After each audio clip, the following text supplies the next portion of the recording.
Baik, tadi sampai ke kegunaan penelitian. Ada yang khusus, ada yang umum, ada yang teoretik, ada yang praktis. Yang khusus itu untuk bidang keilmuan kita, teori keilmuan. Contohnya nambah referensi dan yang lainnya gitu ya. Kalau umum itu terhadap masyarakat. Tadi di Holfiatul Bahas sudah dijelaskan supaya ini berkontribusi memahamkan masyarakat dengan pemahaman yang lebih mendekati kebenaran gitu ya. Masyarakat bisa me, apa namanya mengetahui penafsiran yang benar, tidak asal katanya gitu ya. Kemudian setelah itu literatur revo atau dirasat sabikah. Pertama, ringkasan temuannya apa? Nah, umpamanya dirasat sabikah itu dia isinya satu ringkasan temuannya. Penelitian yang dilakukan oleh si A dalam skripsinya di fakultas apa, ya, universitas apa, atau di jurnal. Nah, ada ini ada si A dalam jurnal ini menemukan atau menyatakan bahwa ini tuh begini begini begini, kemudian kontraskan dengan masalah kita. Maksudnya dikontraskan itu ini beda. Kalau itu ke sana, kalau ini ke sini. Kalau itu bagian itunya, kalau ini bagian ininya. Gitu. Nah, kalau bisa kritik, ya. Dikritik itu bagaimana? Uh, Sayang sekali umpamanya. Atau penelitian yang dilakukan oleh si A ini belum mencakup ini gitu. Sehingga masih perlu adanya referensi, atau penelitian si A ini referensinya hanya sedikit gitu, atau tidak membahas tentang ini. Ya, bisa kategorisasi kemiripan pendapat. Kalau umpamanya ini mengenai kiamat gitu ya. Nah, kamu pertama mengenai kiamat, kemudian setelahnya satu lagi tentang Buya Hamkanya atau tentang si tokohnya gitu ya. Atau tentang teori-teori tafsir muasir yang berhubungan dengan masalah. Ya, bisa dikategorisasi, bisa enggak. Ya. Atau kemiripan pendapat. Kemiripan pendapat ini begini. Ada dua pendapat besar menurut itu. Kiamat itu bisa diprediksi menurut orang. Menurut satu lagi, kiamat itu tidak bisa diprediksi. Jadi kamu bagi ke dua bagian besar. Sehingga ada dua kutub nih. Nah, kamu ingin menyelesaikan, ingin menjembatani dari dua kutub ini. Itu namanya kategorisasi kemiripan pendapat. Kemudian sintesis, ya, disintesiskan persamaannya apa dengan penelitian kamu, perbedaannya apa. Menjelaskan posisi penelitian. Setelah selesai semuanya, kamu jelasin posisi penelitian saya ini masih berhubungan dengan penelitian yang lain, tapi berbeda dari segi ininya, sehingga posisi saya adalah untuk ini ya.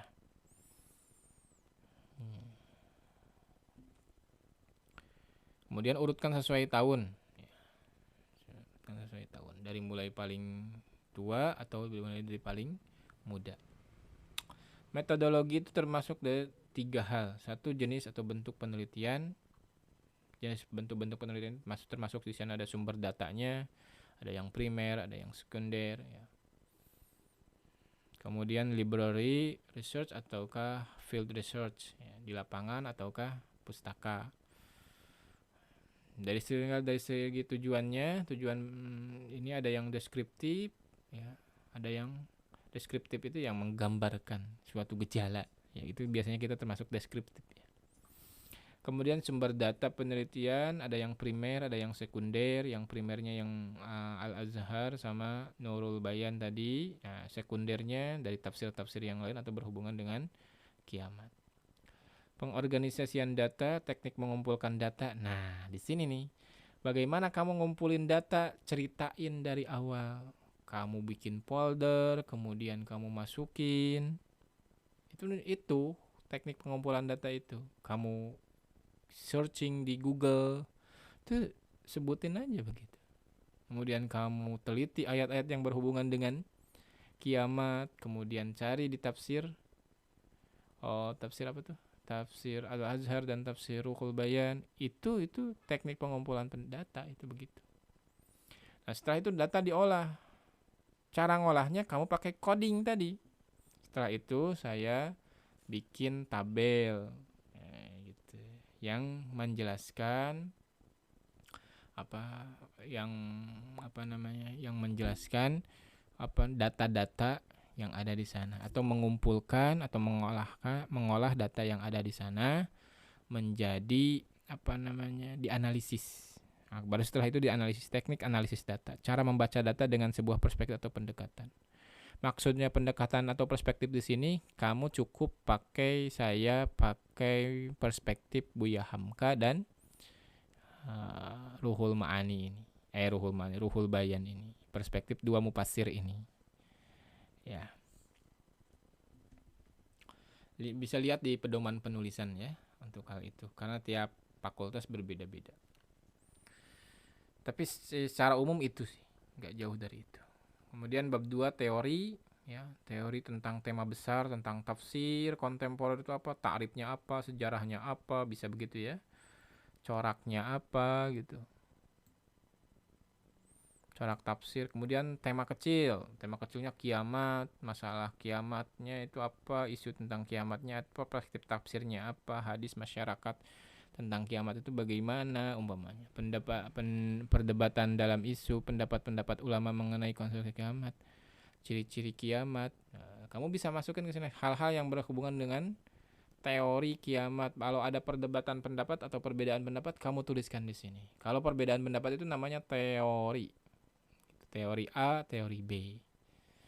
Kemudian objek kajian itu kayak kasus, siapa itu Ruhul Bayan, siapa itu Al-Azhar. Temuan dan pembahasan, tadi sudah disebutkan ayat-ayat tentang kiamat, penafsiran ayat-ayat kiamat oleh Hamka dan Barusi itu yang mengarang Ruhul Bayan. Kemudian cari persamaan dan perbedaannya, ambil posisi kita dengan tarjih, menguatkan salah satu, memakai pendapat ulama lain.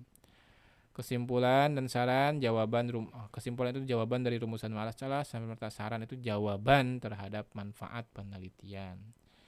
Ya, kalau umpamanya yang khusus tadi manfaatnya, semoga peneliti berikutnya meneliti hal lain yang kamu belum pecahkan, yang belum kamu bahas. Contohnya umpamanya kamu bahasnya tentang kamu belum bahas tentang surga dan neraka.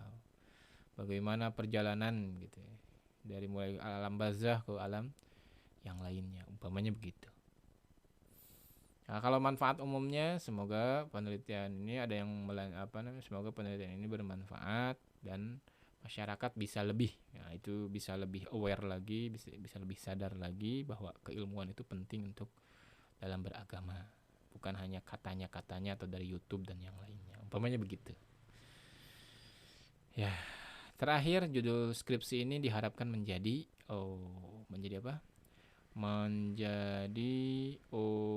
artikel jurnal. Alhamdulillah ini sudah jadi artikel jurnal karena skripsinya bagus. Gitu ya. Pertama, nantilah kalau pertemuan terakhir itu kalau mau dijadikan skripsi jurnal, kalau kita bisa kolaborasi. Maksudnya ada hal-hal yang perlu ditambahkan dari segi analisis dan yang lainnya. Baik, ya mungkin itu saja yang bisa disampaikan. Itu sebagai mukaddimah sebelum kita bimbingan secara langsung gitu. Biar nanti bagaimana sih bab 1 itu buatnya, ya kira-kira seperti itu bab 1 bikinnya. Ya, kira-kira seperti itu. Biar nanti lebih cepat lagi ketika bimbingan. Ya. Sekali lagi,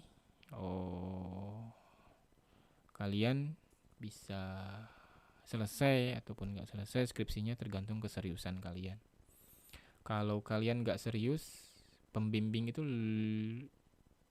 agak males untuk membimbingnya. Ya bukan saya malas gitu. Bimbing orang yang nggak serius.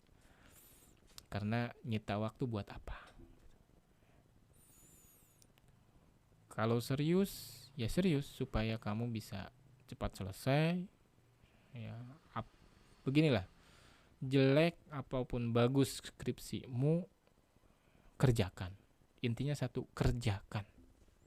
Kenapa sampai ada orang yang bertahun-tahun nulis skripsi nggak beres-beres? Karena nggak dikerjakan. Kalau dikerjakan bisa beres. Kalau kamu umpamanya bimbingan sama saya, yang bimbingan sama saya, tolong berkomunikasi satu sama lain. Karena iklim nulis itu harus diciptakan. Ya, tanya kamu bergaulnya sama orang yang lagi nulis skripsi lagi. Temanmu lagi sidang, kamu datang. Temanmu lagi sidang, kamu nonton. Ya, minta linknya ke temanmu, kakak kelasmu atau siapa, biar kamu termotivasi. Ya, 6 bulan itu harus selesai skripsinya, dan bisa selesai. Bahkan 2 bulan aja bisa selesai kalau benar-benar serius siang malam. Habis itu kamu boleh mau liburan, mau apa, lega, sudah dapat gelarnya sarjana. Selama apapun kamu kuliah, mau 3 tahun, mau 7 tahun, kalau skripsinya nggak beres, nggak dapat gelar sarjananya. Ya, disebut penting ya penting, disebut nggak penting ya nggak penting. Tapi yang jelas kamu harus nulis skripsi ini supaya kamu bisa bakti sama orang tua, bisa muasin orang tua, bisa bikin bangga orang tua. Itu yang pahalanya besar banget. Gitu ya. Jalanin aja. Sidang nanti jalanin aja. Bimbingan jalanin aja. Sidang paling 2 jam selesai. Ya, selebihnya ya kamu bisa move on. Orang lain masih pada pusing ngerjain skripsi, kamu udah selesai. Baik, terima kasih. Mudah-mudahan ada manfaatnya dan serius ngerjain skripsinya. Terima kasih. Assalamualaikum warahmatullahi wabarakatuh.